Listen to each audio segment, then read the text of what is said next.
Cultural mapping के तहत मेरा गांव मेरी धरोहर के इस वीडियो सीरीज के चौथे मॉड्यूल में आपका स्वागत है।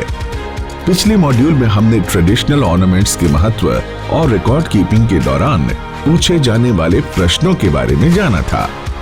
इस मॉड्यूल में हम कल्चरल मैपिंग में सहायक एक और महत्वपूर्ण पहलू ट्रेडिशनल आर्ट एंड क्राफ्ट यानी पारंपरिक कला एवं शिल्प की चर्चा करते हुए समझेंगे कि मैपिंग में ये पहलू कैसे सहायक होता है। मैपिंग के दौरान आपको क्या समझना और पूछना है। जैसा कि आप जानते हैं कि स्वयं को अभिव्यक्त करने के लिए मनुष्य कई बार कला व शिल्प का सहारा लेते हैं और पीढ़ी दर पीढ़ी विभिन्न समुदायों के जीवन का हिस्सा रहे ये कला एवं शिल्प उनकी पहचान व परंपराओं का अभिन्न अंग हैं। अगर हम पारंपरिक कला एवं शिल्प के बारे में चिंतन करें तो समझने के लिए हम इनको 3 भागों में बांट सकते हैं। पहला, प्रदर्शन कलाएं।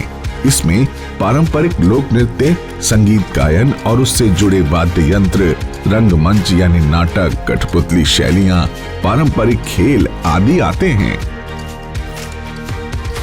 दूसरा, दृश्य और सामग्री कलाएं, जिसमें मूर्ति कला, चित्रकला, लकड़ी का कार्य यानी काश्तकारी, हथकरघा अथवा वस्त्र निर्माण, हस्तशिल्प, चमड़े और कांच से भिन्न भिन्न वस्तुएं बनाना, मिट्टी के बर्तन बनाना, सिनेमा आदि आते हैं।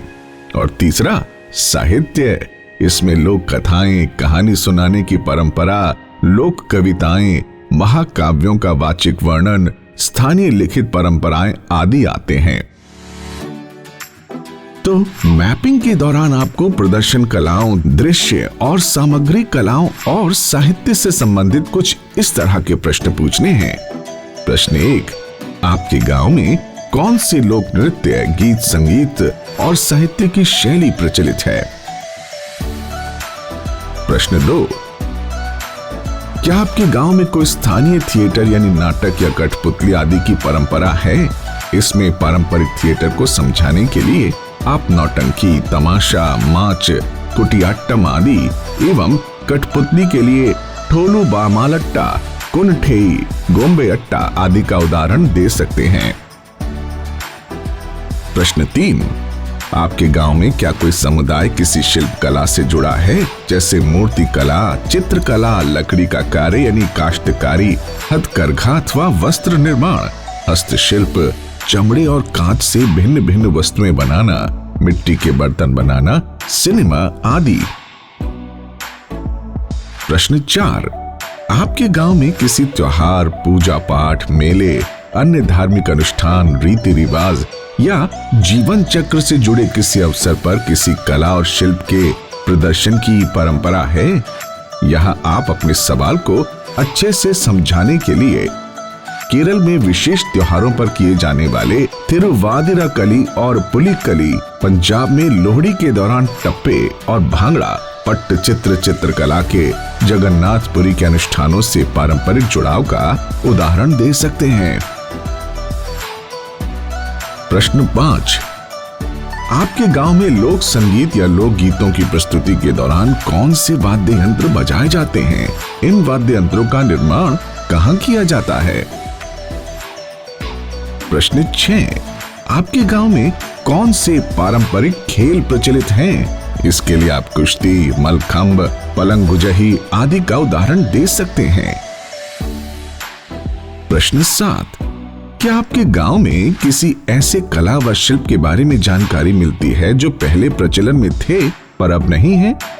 क्या उसको फिर से जीवित करने के लिए कोई प्रयास किए जा रहे हैं? यहाँ आप ब्रिटिश राज के दौरान प्रतिबंध किए गए कलरीपयट्टू का उदाहरण दे सकते हैं, जिसे आजादी के बाद फिर से प्रोत्साहित किया गया। इसी प्रकार महेश्वरी साड़ियों के निर्माण को भी फिर से बढ़ावा दिया गया। प्रश्न 8, आपके गांव में प्रचलित शिल्प की निर्माण प्रक्रिया, तकनीक व उससे जुड़े समुदाय के विषय में बताइए। प्रश्न 9, आपके गांव में महाकाव्यों और स्थानीय कथा कहानी की कौन सी परंपरा है? जैसे लोक कथाओं में आप सोनी महिवाल, बिरसा मुंडा, हीर रांझा, गोरा बादल और स्थानीय लोक देवी देवताओं जैसे पाबू जी, गोगा जी आदि से जुड़ी लोक कथाओं का उदाहरण दे सकते हैं। प्रश्न 10, क्या आपके गांव में कोई प्राचीन पांडुलिपि है? इन प्रश्नों के जवाब दर्ज करने के साथ साथ आप सबूत के तौर पर कला के प्रकार, उस कला में उपयोग होने वाली सामग्री, उसके निर्माण की प्रक्रिया, तकनीक व सामग्री और उनसे जुड़े लोगों की जानकारी, तस्वीरें और वीडियो लेते चलें। इससे आपका रिकॉर्ड बेहतर और प्रामाणिक होगा। अधिक जानकारी के लिए आप वीएलई बंधु मेरा गांव मेरी धरोहर की www.culturemap.in वेबसाइट पर दिए गए मैनुअल डॉक्यूमेंट और अपलोडेड वीडियोस भी देखें। आप चाहें तो इस पोर्टल के टीम सेक्शन के तहत यहां दिए गए कॉन्टैक्ट से भी संपर्क कर सकते हैं।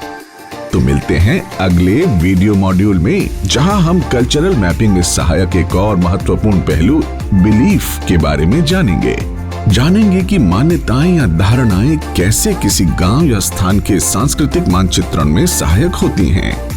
तो मिलते हैं अगले मॉड्यूल में। धन्यवाद।